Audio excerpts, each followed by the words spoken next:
সুধী ভক্তবৃন্দগণ, শ্রীধাম নবদ্বীপ পরিক্রমা করতে করতে, নবদ্বীপে 9টি দ্বীপ পরিক্রমা করতে করতে এখন আমরা জন্মদ্বীপে প্রবেশ করিতেছি।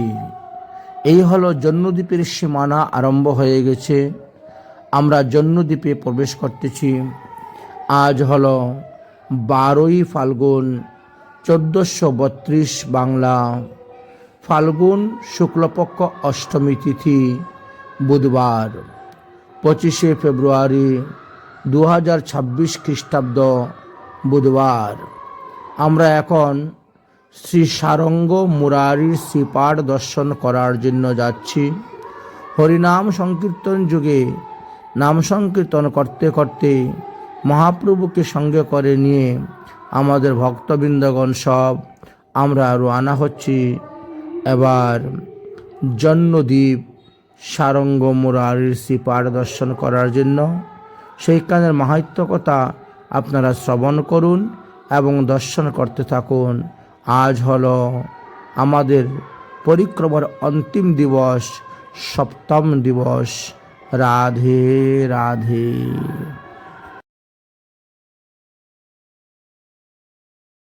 মুরারির শ্রীপাঠে এসে উপস্থিত হয়েছি, যাকে বকুলতলা মঠ বলা হয়।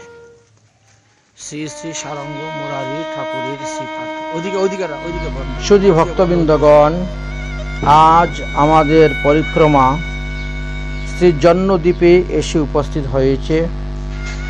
9টি দ্বীপের মধ্যে এই জন্মদ্বীপ হলো বন্দনাক্য ভক্তিময় ভূমি।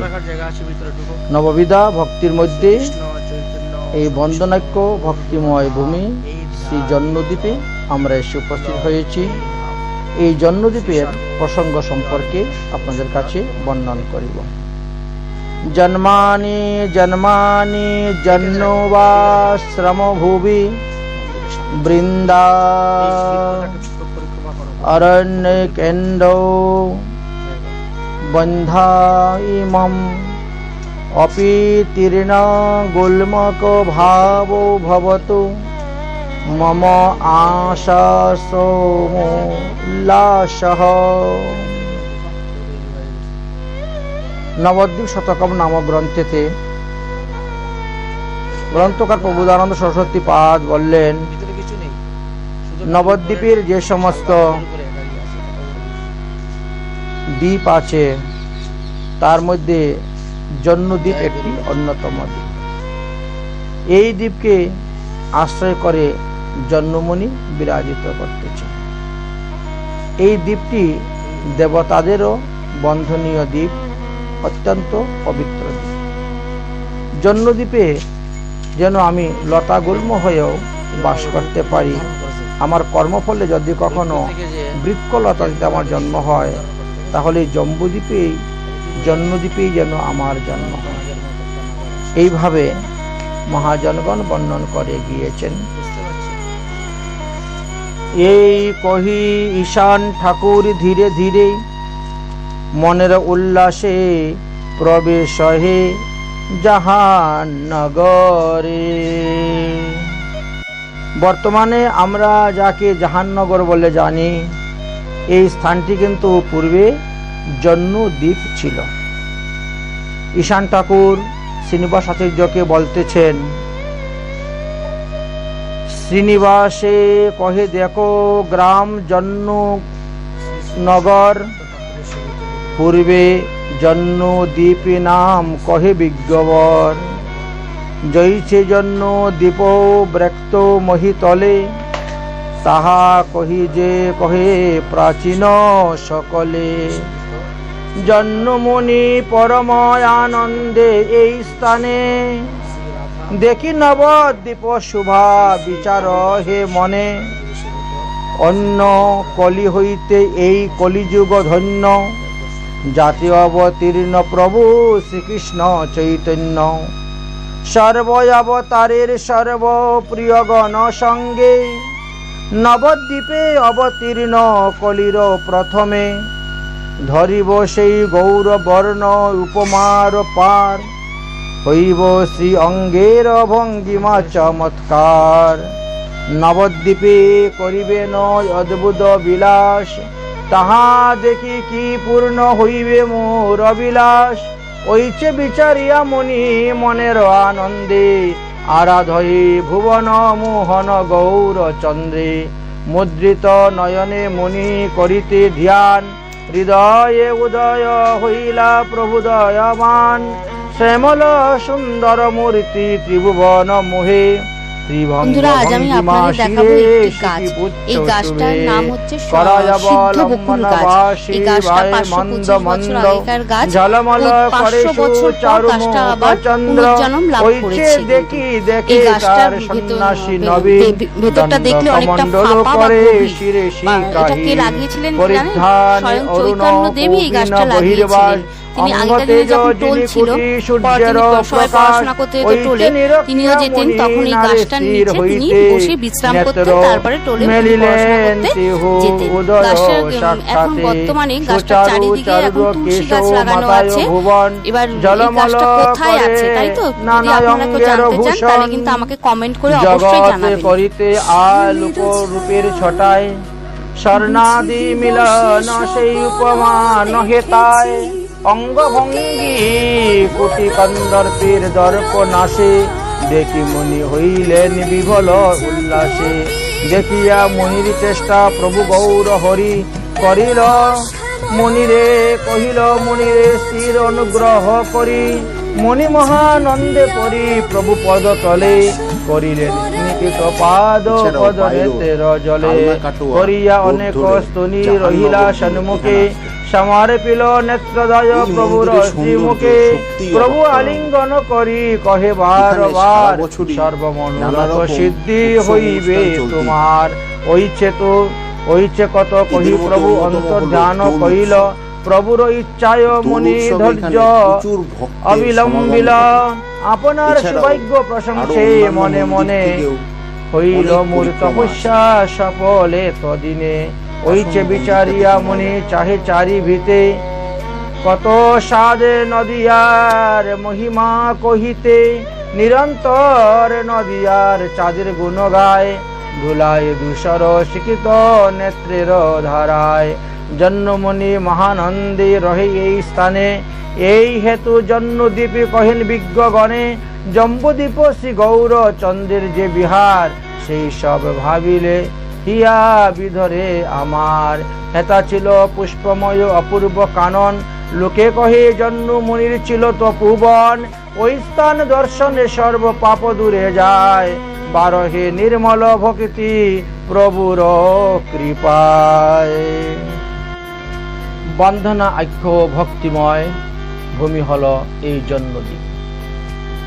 তাহলে আমরা যখন বিদ্যানগর দর্শন করলাম, বিদ্যানগরকে প্রণাম করলাম, সেখানের ধুলায় গড়াগড়ি দিয়ে ধীরে ধীরে আমরা পথ অগ্রসর হতে শুরু করলাম এবং আমাদের চোখের সামনে পড়ল জামনগর গ্রাম।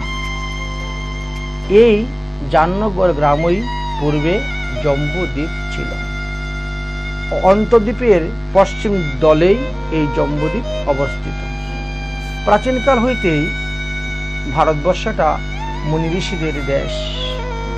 তার সর্বত্র বিচরণ করিতেন মুনি ঋষিগণ। যেখানে ইচ্ছা হতো সেখানেই বসে তারা তপস্যা করিতেন। এই মুনি ঋষিগণের অসংখ্য ছিলেন। 88,000 মুনি ঋষির কথা তো ভাগবতই বর্ণন করে দিয়েছেন।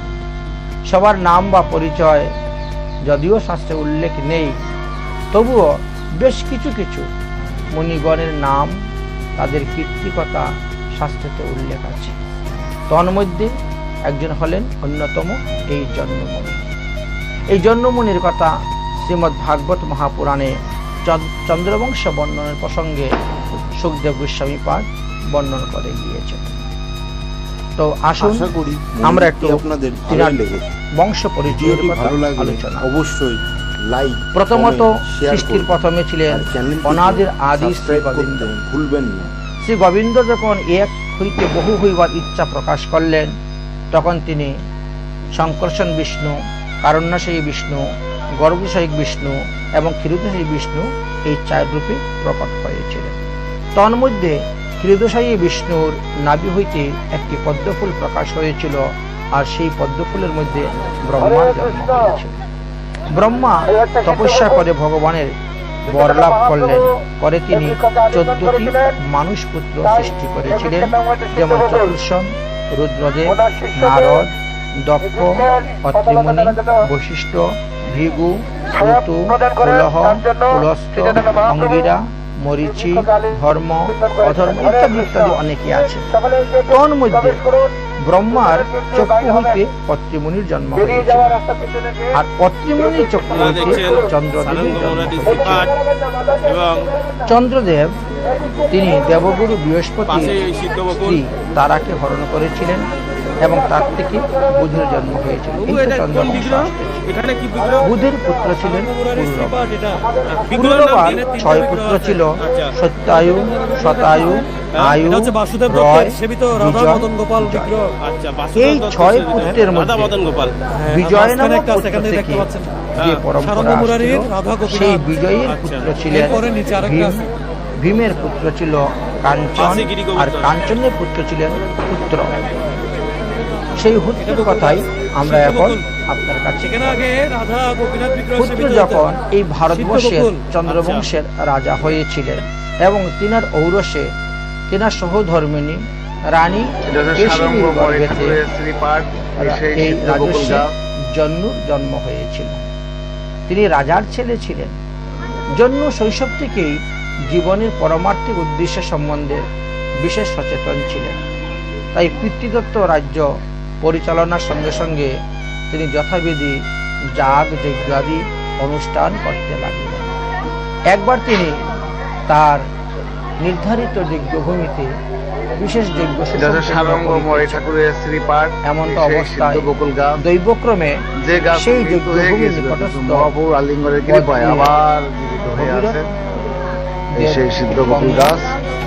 এই স্থানে সারঙ্গময় ঠাকুর একজন মৃত ব্যক্তিকে প্রাতঃকালে দীক্ষা দিয়েছিলেন, আর সেই থেকে উঠেই হরিনাম করা সাগরের অভিমুখে, যেটা ছিল মহাপ্রভুর নির্দেশ।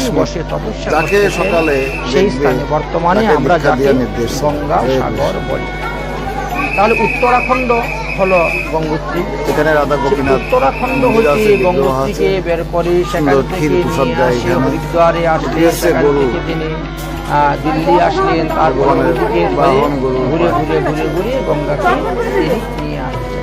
আমরা সবাই জানি যে বৈশাখ মাসের শুক্লপক্ষের অক্ষয় তৃতীয়া দিবসে মা গঙ্গা এই গাছের ভিতরে এসেছে এবং সেখান থেকে নবদ্বীপ আস্তে আস্তে গঙ্গার 4 দিন সময় লেগে গেছিল। জন্য সপ্তমী নামে একটি সপ্তমী। তাহলে ঘটনাটা কি হয়েছিল? জন্মমুনি তিনি যজ্ঞ করিতেছেন, আর ওদিকে ভগীরথ আগে আগে শঙ্খধ্বনি করতেছেন, পরে রথ চালিয়ে যাচ্ছেন, আর সেই রথের চাকা ধরে মা গঙ্গা তিনি পিছন থেকে প্রবাহিত হচ্ছেন। এই স্থানে আসার পরে তিনি কি করলেন? যজ্ঞের সমস্ত সামগ্রী গঙ্গার প্রভাবে ভেসে যেতে লাগলেন। এই ঘটনাটা দর্শন করে রাজর্ষি জন্য অতীব ক্রোধিত হয়ে গেলেন এবং নিজের তপস্যা শক্তির প্রভাবে তিনি এই প্রবাহিত মা গঙ্গাকে এক গণ্ডূষকে পান করে নিলেন। ভগীরথ হঠাৎ কি মনে হলো, পিছন দিকে তাকিয়ে দেখলেন মা গঙ্গা আর নেই, অদৃশ্য। কারণ যতক্ষণ গঙ্গা আসতেছে ততক্ষণ তো গঙ্গার কলকল ধ্বনি শোনা যাচ্ছে। যখন দেখলেন গঙ্গার কলকলি ধ্বনি শোনা যাচ্ছে না, তখন তিনি পিছন দিকে তাকালেন, দেখেন মা গঙ্গা অদৃশ্য। তখন তিনি কাঁদতে লাগলেন এবং মা মা মা মা বলে ডাকতে লাগলেন। মা গঙ্গা তখন এই রাজস্বী জন্নুর উদরের মধ্যে হতেই সাড়া দিলেন ভগীরথকে, ভগীরথ আমি এই স্থানে আছি জন্মমণির পেটের ভিতরে। সমস্ত ঘটনা সমস্ত বৃত্তান্ত জানাইলেন। তখন ভগীরথ দেবগণের শরণাপন্ন হলেন। বিশিষ্ট বিশিষ্ট দেবগণ আসলেন। ভগীরথ রাজস্বী জন্নুর স্তুতি করে তাকে সন্তুষ্ট করেন। সকল বৃত্তান্ত অনুগত হয়ে মহারাজ জন্য নিজের জানুকে বিধর্ণ করে গঙ্গা দেবীকে বের করে দিলেন। সেই থেকে গঙ্গার আরেকটি নাম জাহ্নবী হয়েছিল। দীর্ঘকাল পরে সেই রাজস্বী জন্য একবার তীর্থ পর্যটনে বের হলেন। ভ্রমণ করতে করতে গঙ্গার তীরে তপোবন সদৃশ এই 9 দ্বীপের অন্তর্গত এই দ্বীপে এসে তিনি উপস্থিত হলেন। এই স্থানটি খুব সুন্দর, মনোরম, অপ্রাকৃত শোভা দর্শন করে সহসা জন্মমুনির মনে এক অদ্ভুত দিব্য ভাবের উদয় হল। তখন এইখানেই ধ্যানে বসে গেলেন এবং ধ্যানের দ্বারা জানতে পারলেন যে স্থানটি কোনো সাধারণ ভূমি নয়, এটি নবদ্বীপের মধ্যে একটি দ্বীপ। স্বয়ং ভগবান শ্রীকৃষ্ণের পতিত পাবন স্বরূপের মহা আবির্ভাব ভূমি এই লীলা ভূমি। অন্যান্য কলিযুগ হইতে এই কলিযুগ মহাধন্য, কারণ শিষ্য পাওয়া বড়ই দুর্লভ। পূর্ণ ব্রহ্ম সনাতন স্বয়ং ভগবান শ্রীকৃষ্ণ চৈতন্য রূপে এই ভূমিতে অবতীর্ণ হয়েছে। তাই আমি অনুরোধ সর্ব করছি আপনি যুগের শিষ্য গ্রহণ মধ্যে, করুন। সর্ব অবতারের মধ্যে তবে আর সর্ব অবতারের প্রিয় পরিকরগণকে কৃষ্ণ নিয়ে মন্ত্র উচ্চারণ তিনি করা মাত্রই আগমন করিবেন। মন্ত্রের প্রভাবে তাহার উজ্জ্বল বালকের গৌরবর্ণ প্রাণের অঙ্গ সুষমা ও সংকীর্তন তখন নর্তন ঘাটে যে ভঙ্গিমা গঙ্গার ঘাটে দর্শন করে সমস্ত লোক এসে জগৎ মোহিত হয়ে দেখতে যাবে, লাগলো। এমন ভাবে বিমুগ্ধ স্তম্ভিত হয়ে হলো। পড়বেন এবং এবং সকলেই সবাই কীর্তনমুখী হয়ে উঠবেন। হরিধ্বনি করতে লাগলো। সর্বপরিকর্ষিত কৃষ্ণ প্রেম গান করে। ভক্তদের বললেন চলো যাই। জন্মমুনি আজকে ধ্যানে এই সমস্ত সারঙ্গ অবগত ঠাকুরের হওয়ার নতুন পর শিষ্য দর্শন আর করে কোথায় তিনার যাওয়ার এই কথা ইচ্ছা বলে হলো না। ভক্তদের সমস্ত নিয়ে ইচ্ছা ত্যাগ করে দিয়ে এই স্থানে স্থানে মহাপ্রভুর চরণ আরাধনায় নিমগ্ন হয়ে সারঙ্গদের গেলেন। তখন নানাবিধ মনির ভাবে আরাধনাতে সন্তুষ্ট ধারা হয়ে বইছে। আরাধ্য দেব মহাপ্রভুকে শ্রী গৌর দেখে ভগবান হাউ হাউ করে কাঁদতে ধ্যান লাগলেন। করিতে লাগিলেন। তিনি মহাপ্রভুর চরণে কিছুদিন ধ্যান করার পর মুনি দেখলেন সারঙ্গ ঠাকুরদেরকে সুচিকন শ্যামল সুন্দর ঠাকুর রূপ, শিষ্য পেয়েছেন। শিরে চূড়া, মহাপ্রভু বললেন সারঙ্গ ঠাকুরকে, তাতে ময়ূরের সারঙ্গদেব গলায় মনের বৈজয়ন্তী আবেগে ফুলের মালা, আর কথা হাসি বলতে মাখা পারলেন না। বদনে তিনি ছেলেটিকে মুরলী মহাপ্রভুর চরণে বাঁধন করিতে ছেড়ে দিলেন। তারপর আবার দেখলেন অদ্ভুত সারঙ্গদেব বললেন, এক প্রভু, দিব্য বালকটিকে সন্ন্যাসী আশীর্বাদ বেশ। করুন। বালক ধৃত কোটি নুরৌ সামনে কমণ্ডলু দণ্ডং মাথা নুয়ে দিব্যং অবনত হয়ে কলেবর মহাপ্রভু মুণ্ডিত বালকটিকে বললেন, মুণ্ডম "বৎস, তুমি কে? দুর্জন কলমশ কিরূপে এখানে আসলে?" খণ্ডন তখন দণ্ডং, বালকটি তার পরিধানে ভুল উল্টিত অরুণ হয়ে বর্ণের কপিন এবং মহাপ্রভুকে বহির্বাস। প্রণাম করে বলতে লাগলেন, আমার বাড়ি বর্ধমানের স্বরগ্রাম। কোটি আমি সূর্যের সম্প্রতি তেজ প্রবাহ যজ্ঞ পাইতেছি। পবিত্র হয়েছে আমার ওই তেজুময় রাত্রে বিগ্রহ দর্শন করে দর্শন করে জন্মমণি কিছু সময়ের পরে আর স্থির আমি থাকতে তথায় পারলেন অচেতন না। হয়ে পড়ি। ধ্যানস্থ না থেকে আমার মনে হয় নয়ন মেলে আমাকে মৃত মনে করে সম্মুখের দিকে তাকালে পিতামাতা অমনি আত্মীয়স্বজন আমাকে নদীতে ভাসিয়ে দিয়েছে। সাক্ষাৎ ভাবে এই ঘটনা সেই বেশ সর্বেন্দ্রীয় কিছুদিন পরে আহ্লাদক দিব্য বিভিন্ন লোক মারফত বা সূত্র মারফত রূপীর দর্শন পেলেন বটে, তবে অপূর্ব সন্ন্যাসী বেশ বালকটির আর বাবা মা দেখতে পেলেন না। খবর দেখলেন যে নদিয়া সাধু নাগর রূপে একটি নাগরী ছেলে, মোহিন শ্রী হাতে গৌর কামড়ানো একটি সুন্দর ছেলে অপূর্ব ভঙ্গিমাতে দাঁড়াইয়া আছেন। কুসুম খচিত খোঁজ করতে করতে কুঞ্চিত কেশ, সারঙ্গ ঠাকুরের মাল্য চন্দন বিভূষিত অঙ্গ, আশ্রমে উপস্থিত হলেন। কন্দর্পের দর্পহারী গৌর আর ছেলেকে দেখলেন যে গৌর বর্ণ ভগবানের অরুচ্ছটা দয়া সাধুর দশদিক কৃপায় যেন ছেলে আলোকিত প্রাণ পেয়েছে। করিতেছে। তারা খুব আনন্দ করতে লাগলেন। প্রত্যক্ষ ভাবে নয়নের আনন্দ লীলাময় বিগ্রহ দর্শন করে মনির আনন্দে বিবল হয়ে পড়লেন মহাপ্রভুর চরণ তলে, পরে নয়নের ছেলেটিকে জলে মহাপ্রভুর চরণ তার যুগল বাবা সিক্ত মা করতে নিয়ে লাগলেন। নিয়ে যাবেন, বাড়ি নিয়ে তারপর যাবেন মহাপ্রভু ভাবছিলেন। মুখপানে দেখলেন যখন ভগবানের অনেক সেবা নিয়োজিত স্তুতি তাদের- করিতে লাগিলেন। তাদের কোনো আপত্তি থাকলো না। ভকত বৎসল শ্রী গৌর এবং সুন্দর মণিকে দেবের প্রেম সেবায় ভরে নিয়োজিত আলিঙ্গন করলেন, সহাস্য বদনে বললেন, তোমার সর্বমঙ্গল এই স্থানে অবতরণ। এই বলে কৌতুক প্রিয় ভগবান মনুষ্য স্বামী কৌতুক করে সেখান থেকে অদর্শন। মহাভাগ্যবান জন্মমণি মহাপ্রভুর ইচ্ছায় and he was very detached person. হৃদয়ে He was serving the deity এবং but he was not taking any disciples. And when he became little old, the deity told him that you are not taking disciples. After you pass away, who will take care of me? Then Saranga Murari decided in the morning, after getting the dream, that whoever I will see in the morning, I will do this.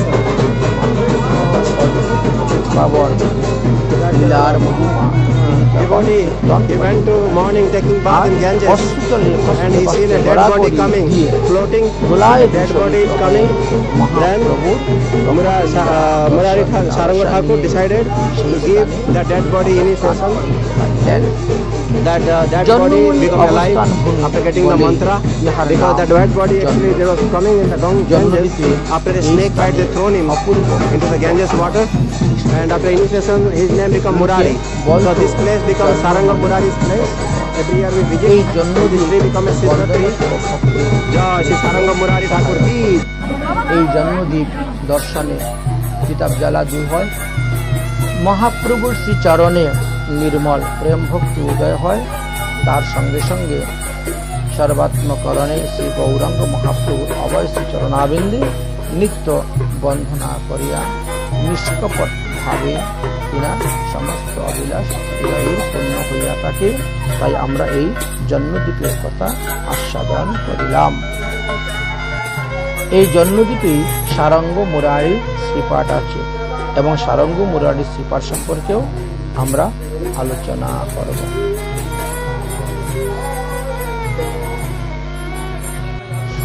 এই জন্মদ্বীপেতে সিদ্ধ বকুলতলা মঠ বা সারঙ্গ মুরারির শ্রীপাঠ দর্শনীয়। এই যে সিদ্ধ বকুল, এই বকুল বৃক্ষটি প্রায় 550 বৎসরের পুরানা বৃক্ষ। মহাপ্রভুর বয়স যখন 10-12 বৎসর ছিল, তো সেই সময় তো মহাপ্রভু বিদ্যানগরে গিয়ে গঙ্গাদাস পণ্ডিতের টুলেতে লেখাপড়া করতেন। তো সেই রাস্তা দিয়ে আসা যাওয়া করতেন, এই বৃক্ষতলেও বসতেন, এই বকুলতলে বসতেন। তো এই বকুলতলেতে এক ছোট্ট কুটিয়া ছিল, এক সাধু মহাত্মা বাস করতেন, যিনার নাম ছিল সারঙ্গদেব, এবং তিনার সেবিত বিগ্রহ ছিলেন রাধা গোপীনাথ। সারঙ্গদেব খুবই বৃদ্ধ হয়ে পড়েছেন, এতই বৃদ্ধ হয়ে গেছেন যে অসুস্থ হলে পরে ওনার যে রান্না করে ভগবানের ভোগ দিবেন সেই রকম কোনো ব্যবস্থা নেই। অথচ উনি কোনো শিষ্য এখন পর্যন্ত করেন নাই, কোনো শিষ্য তিনি করেন নাই। তো মহাপ্রভু প্রতিদিনই আসা যাওয়া করেন, স্কুলে যাওয়ার সময় একবার এসে এখানে বসেন, আসার সময় একবার এসে এখানে বসেন। যে বকুল বৃক্ষের নিচে বসতেন, সেই বকুল বৃক্ষটা কি হয়েছে, ধীরে ধীরে ধীরে ধীরে যেমন সে মরে যাচ্ছে, বৃক্ষটা মারা যাচ্ছে। তো একদিন সারঙ্গদেব খুব দুঃখ করতেছেন, যদি এই বকুল বৃক্ষের ছায়াতে শীতল ছায়ায় বসে খুব আরাম পেতাম, এখানে বসতাম, কিন্তু গাছটা যে কি হলো, অনেক পুরানা বৃক্ষ তো, এই জন্য গাছটা মরে যাচ্ছে, গাছটা প্রাপ্ত হয়ে যাচ্ছে। মহাপ্রভু তখন সেই বৃক্ষটাকে ধরে আলিঙ্গন করেন, আলিঙ্গন করে তিনার শক্তি বৃক্ষের উপরে প্রয়োগ করে দিলেন, যার ফলে আপনারা এখন পর্যন্ত গেলে দেখবেন বৃক্ষের ভিতরটা সম্পূর্ণ সুলাক হয়ে গেছে, খালি হয়ে গেছে। শুধু খালি বাইরের যে চামড়াটা আছে, ছালটা আছে, সেই ছালের উপরে দাঁড়িয়ে এত বড় বৃক্ষটি অবস্থান করতে, সেটা চোখে না দেখলে আপনারা বুঝতে পারবেন না এটি সারা 12 বৎসর পুরানো। এই যে সিদ্ধ বকুলতলা যদি আপনাদেরকে আসতে হয়, বা সারঙ্গ মুরারির শ্রীপাঠে যদি আপনাদেরকে আসতে হয়, তাহলে ট্রেনে যদি আসেন তাহলে ভ্যান্ডেল কাটুয়া লোকাল ধরবেন, আর ধরে ভান্ডার টিকুরি রেল স্টেশনে নামবেন, নেমে আসবেন। আর যদি বাসে আপনাদেরকে আসতে হয় তাহলে কালনা কাটুয়া রোড ধরবেন, ধরে আপনারা বাসেতে জাহাননগর নামবেন, নেমে একটু হাঁটলে পরেই আপনারা এই সারঙ্গ মুরারি শ্রীপাঠ বা সিদ্ধ বকুলে এসে উপস্থিত হতে পারবেন। এই মন্দিরের ভিতরে 3 জনের সেবিত বিগ্রহ আছে। প্রথমত যে বাসুদেব দত্তের সেবিত বিগ্রহ হলেন রাধা মদনমোহন, সারঙ্গ মুরারি সেবিত বিগ্রহ হলেন রাধা গোপীনাথজু, আর পুরীদাস গোস্বামী সেবিত বিগ্রহ হলেন গৌর গদাধর। এছাড়াও সেখানে জগন্নাথ বলরাম সুভদ্রার মূর্তি আছে, শালগ্রাম শিলা এবং গিরিধারী অবস্থান করতেছে। এবার সারঙ্গ মুরারির সম্পর্কে কিন্তু আমরা বলব। সারঙ্গ হলো গুরুদেবের নাম, আর মুরারি হলো শিষ্যের নাম। গুরু শিষ্যের নাম একসঙ্গেই এই শ্রীপাঠে ব্যবহার করা হয় বলে সারঙ্গ মুরারি শ্রীপাঠ বলা হয়। এবার গুরু শিষ্য নিয়ে এক অপূর্ব একটি কৌতূহলপূর্ণ ঘটনা আছে, যাহা শ্রবণ করলে পরে আপনারা বুঝতে পারবেন যে দীক্ষার কি প্রয়োজন, দীক্ষা নিলে পরে কি হয়, দীক্ষা না নিলে কি হয়। এই জিনিসটা স্পষ্টভাবে অবগত হতে গেলে আপনারা সারঙ্গ মুরারির উপখ্যানটা অবশ্যই শুনতে হবে। তো মহাপ্রভু প্রতিদিনই বিদ্যানগরে আসেন, লেখাপড়া করেন, যান। সারঙ্গ মুরারিকে বলেন যে আপনি বৃদ্ধ হয়ে গেছেন, আপনি একজন শিষ্য করুন, না হলে আপনার পরবর্তীতে আপনার এই ঠাকুর সেবা বিগ্রহ সেবা চলবে কেমন করে। কিন্তু সারঙ্গ দেব এতে রাজি নয়। তিনি বলছেন কাকে শিষ্য করব, সেরকম যোগ্য লোক তো আমার চোখে পড়েই না। কারণ শিষ্য যদি পাপ করে সেই পাপ গুরুকে বহন করতে হয়। আমি আমার নিজের পাপে নিজের প্রারব্ধ কর্ম ভোগে শেষ করতে পারতেছি না, আর অন্যের প্রারব্ধ কর্ম আমি মাথায় নিয়ে বসবো, দরকার নাই আমার শিষ্য করার। কিন্তু মহাপ্রভু প্রতিদিনই বারবার তিনাকে অনুরোধ করেন। একদিন মহাপ্রভু বড় হট করে বসে রইলেন। হটটা কি ছিল? সারঙ্গদেব, আগামী করল ঘুমের থেকে ওঠার পর তুমি যার মুখ দর্শন করবে তাকেই তুমি দীক্ষা প্রদান করবে, আমাকে কথা দাও। আমি কালকে যখন স্কুলে আসব, আসার পরে যেন আমি দেখতে পাই যে তোমার একজন নতুন শিষ্য হয়েছে, আমাকে কথা দাও।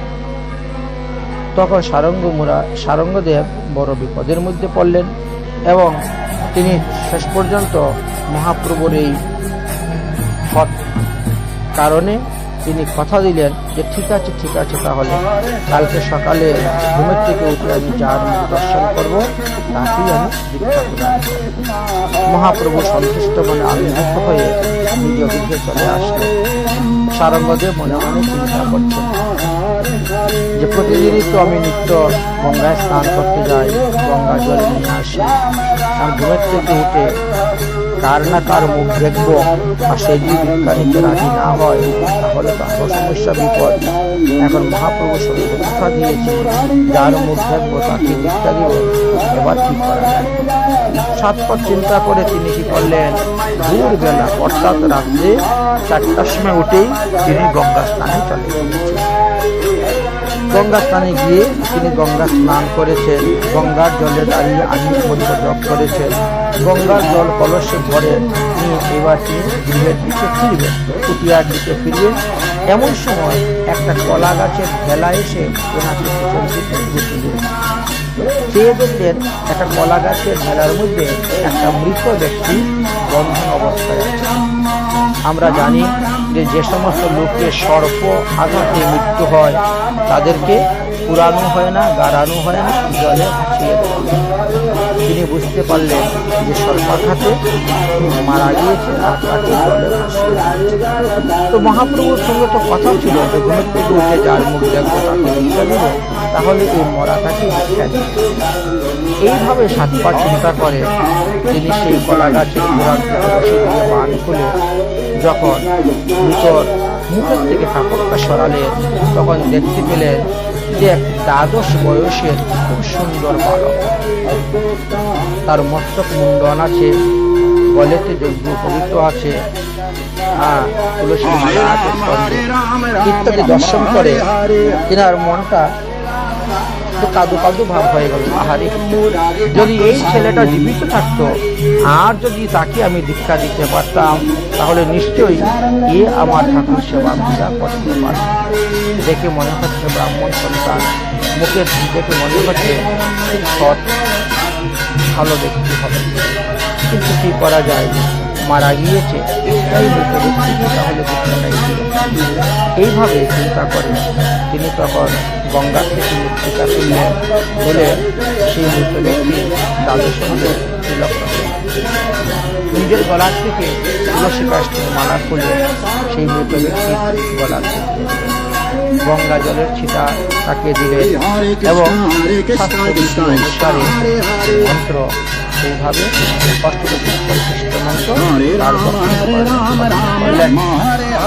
প্রদান করে আবার ওই বস্ত্র দিয়ে তার মুখটাকে হাতের রেখে বেঁধে তিনি চলে আসেন।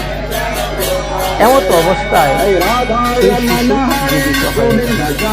শিশু বলতো ঠিক হবে না, সেই বালক 12 বছর, হ্যাঁ সেই বালক জীবিত হয়ে গেল। আর বালক জীবিত হয়ে বাবা বাবা বাবা বলে এই সারঙ্গ মুরারিকে সারঙ্গ মুরারি পিছন দিকে তাকিয়ে দেখে এই বালকটা জীবিত হয়ে বলছে, বাবা আমাকে নিয়ে যাও, বাবা আমাকে ফেলে যেও না, আমাকে নিয়ে যাও।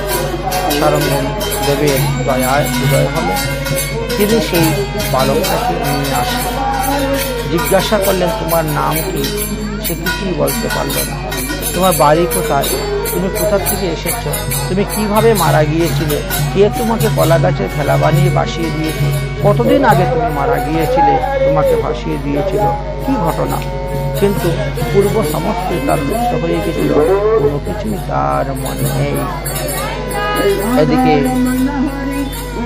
গৃহে নিয়ে গেলেন এবং কাছে বসিয়ে কিভাবে গোপীনাথের সেবা করতে হয়, পুজো করতে হয়, ভোগ লাগাতে হয়, আরতি করতে হয় ইত্যাদি দেখাচ্ছেন, শিখাচ্ছেন তাকে। আর এমন সময় মহাপ্রভু এসে উপস্থিত হয়েছেন। সারঙ্গদেব, সারঙ্গদেব কই তোমার নতুন শিষ্যটাকে নিয়ে আসো তো, আমি একটু দেখি। এমনি সারঙ্গদেব তিনার নতুন শিষ্যকে নিয়ে গিয়ে মহাপ্রভুর চরণে মহাপ্রভু বলছেন, বাহ, অতি উত্তম শিষ্য তুমি পেয়েছ। তা দীক্ষা দেওয়ার পরে তোমার শিষ্যের নাম তুমি কি রেখেছ? সারঙ্গদেব তখন মাথা নত করে বলছেন, আমার এই শিষ্যের নাম রেখেছি চৈতন্য। শুনে মহাপ্রভু তো আনন্দিত অন্তরে, কিন্তু বাইরে রুশ করতেছেন। সারঙ্গদেব এটা বড় বাড়াবাড়ি হয়ে যাচ্ছে। কিন্তু যাই হোক, মহাপ্রভু বললেন যে ওর পূর্ব নাম কি, কিন্তু সে কিছুই বলতে পারল না। মহাপ্রভু তখন তিনার দক্ষিণ হস্ত সেই বালকের মস্তকের উপরে স্থাপন করলেন। তখন বালক গড়গড় করে বলতে শুরু করে দিল, আমার নাম মুরারি চক্রবর্তী, আমি অমুক গ্রামেতে বাস করি, আমার মাতা পিতা এই সর্পাঘাতে আমার মৃত্যু হয়েছিল, বাঁচাতে পারলেন না বলে কলা গাছের ভেলাতে আমাকে বাসিয়ে দিয়েছে। কয়েক দিনের মধ্যেই এই কথাটা চতুর্দিকে ছড়িয়ে পড়ল যে সারঙ্গদেব এক মৃত ব্যক্তিকে দীক্ষা দিয়েছে, আর সেই মৃত ব্যক্তি জীবিত হয়ে গেছে। সেই বালকের নাম এই, গ্রাম ধাম নাম এই। অল্প কিছুক্ষণের মধ্যেই সেই সংবাদ কর্ণে কর্ণে জপতুয়া গিয়ে পৌঁছে গেল তার মা বাবার কাছে। মা বাবা, আত্মীয় স্বজন, ইষ্টি কুটুম্ব সবাই তখন এই সিদ্ধ বকুল তলায় এসে উপস্থিত সারঙ্গদেবের আশ্রমে পুত্রকে নিয়ে যাওয়ার জন্য। কিন্তু মুরারি বলল, আমি আর গৃহে ফিরে যাব না, আমি তো মারা গিয়েছি, তোমরা তো আমাকে জলে ভাসিয়ে দিয়েছ। এই সাধু মহাত্মা, সিদ্ধ মহাত্মা বাবা আমাকে জীবিত করে এনেছেন, অতএব ইনি আমার মা, ইনি আমার বাবা, ইনি আমার গুরু, ইনি আমার স্বামী। আমি ইনার সেবা ছাড়া আর ভগবানের সেবা ছাড়া আর অন্য কারু সেবা করব না। আমি যে কদিন জীবিত থাকব, আমি এই সারঙ্গ দেবীরই সেবা করে যাব, আর তিনার সেবিত বিগ্রহ শ্রী গোপীনাথ দেবের সেবা করে যাব। আমি আর বাড়ি ফিরে যাব না, তোমরা চলে যাও। এইভাবে তিনি কি করলেন, মাতা পিতাকে সেখান থেকে বিদায় দিয়ে দিলেন। মাতা পিতা বহু চেষ্টা করা সত্ত্বেও পুত্রকে আর ফিরিয়ে নিতে পারলেন না সংসারে। সেই পুত্র রয়ে গেল গুরুদেবের কাছে এবং গুরু সেবাতে তিনি লিপ্ত হয়ে গেলেন। মহাপ্রভু অত্যন্ত প্রসন্ন, সন্তুষ্ট হয়ে গেলেন। সেইভাবে গুরু শিষ্য একত্রিত হয়ে তারা এই জন্মদ্বীপে এই সারঙ্গ মুরারির শ্রীপাঠে শ্রী বিগ্রহ সেবা করতে শুরু করলেন। এই জন্য গুরুদেবের নাম হলো সারঙ্গ আর শিষ্যের নাম হলো মুরারি। গুরু প্রদত্ত তার নাম ছিল চৈতন্য দাস। এই সিদ্ধ বকুলতলে বসে তারা ভজন করে গুরু শিষ্য উভয়ই ভগবান পাদপদ্ম লাভ করে নিত্যধামে গমন করেছিলেন। তাই আজ অবধি সেই বকুল বৃক্ষ অবস্থান করিতেছে। ওখানে যাওয়ার পরে দেখবেন সবাই বকুল বৃক্ষকে দর্শন করবেন, স্পর্শন করবেন, আলিঙ্গন করবেন, পরিক্রমা করবেন, দণ্ডবতে প্রণাম করবেন। এইভাবে সেই সিদ্ধ বকুল তলার কাহিনীর কথা বললাম এবং সারঙ্গ মুরারি দেবের শ্রীপাঠও দর্শন করালাম। শ্রীপাঠে 3 জনের সেবিত বিগ্রহ দর্শন করালাম। এবং তাহলে দীক্ষার প্রয়োজনীয়তা এবং দীক্ষার মহিমা তাহলে কতখানি সেটা আমরা এই স্থানেই দেখতে পেলাম, যে দীক্ষার দ্বারা যে মানুষের পুনর্জীবন দান হয়, এটা বুঝতে পাওয়া গেল। যে দীক্ষার গ্রহণে যিনি দীক্ষা গ্রহণ করেন তিনি দ্বিজত্ব প্রাপ্তি হন, মানে দ্বিতীয়বার তিনার জন্ম হয়ে যায়। এই সারঙ্গ মুরারির উপখ্যান থেকেই আমরা এই তত্ত্বগুলা জানতে পারলাম। আপনারা যদি কখনো মামগাছি সারঙ্গ মুরারির শ্রীপাঠে যান জন্মদ্বীপে, তাহলে অবশ্যই আপনারা সেই বৃক্ষকে আলিঙ্গন করবেন, স্পর্শ করবেন, দণ্ডবত প্রণাম করবেন, পরিক্রমা করবেন। যেহেতু এটি শুদ্ধ সিদ্ধ বকুল বৃক্ষ, মহাপ্রভু যাকে আলিঙ্গন করে পুনর্জীবন দান করে দিয়েছিলেন, সেই 550 বৎসরের পুরানো বৃক্ষটা আজও আপনারা দেখতে পাবেন। তার ভিতরটি সমস্ত সুল্লাখ হয়ে গেছে, শুধু খালি উপরের ছালের উপরেই এত বড় বৃক্ষ দাঁড়িয়ে আছে। জয় রাধে, জয় সারঙ্গ মুরারি শ্রীপাঠ।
Bye.